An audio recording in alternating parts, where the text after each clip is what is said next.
If you've ever wanted to create a separate online space from your main website, maybe for a portfolio, a members-only zone, or a special project page, creating a subdomain is a fantastic solution. Today, I'll walk you through how to create subdomains from WordPress pages, specifically if you're using WordPress.com hosting. By the end of this tutorial, you'll be able to connect and map a subdomain to any site or page within your account, letting you organize your online presence in a way that makes sense for you. Let's jump right in. First things first, you'll want to be logged into your WordPress.com account. Once you're in, head over to the Upgrade section. Look for this in your dashboard menu. From here, select Domains.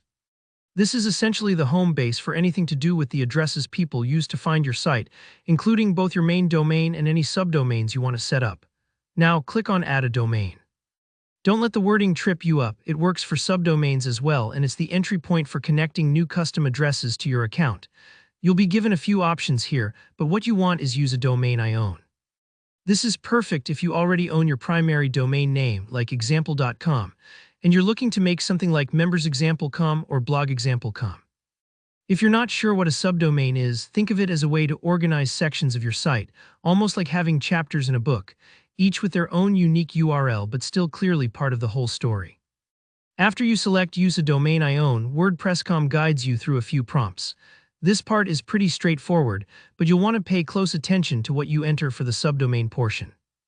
Let's say you want to set up shopexample.com. Just input shop as the subdomain, then fill in the rest with your main domain. The platform will walk you through connecting this subdomain, usually by verifying ownership and updating DNS records. Don't worry if you're not familiar with DNS settings.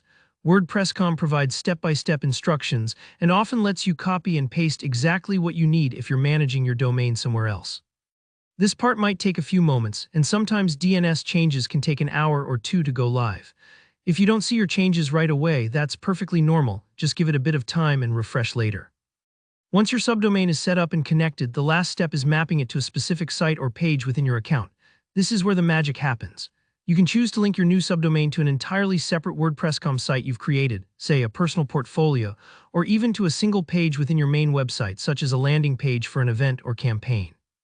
This level of control is super helpful if you're running multiple projects, want to keep things organized, or give your visitors a more tailored experience.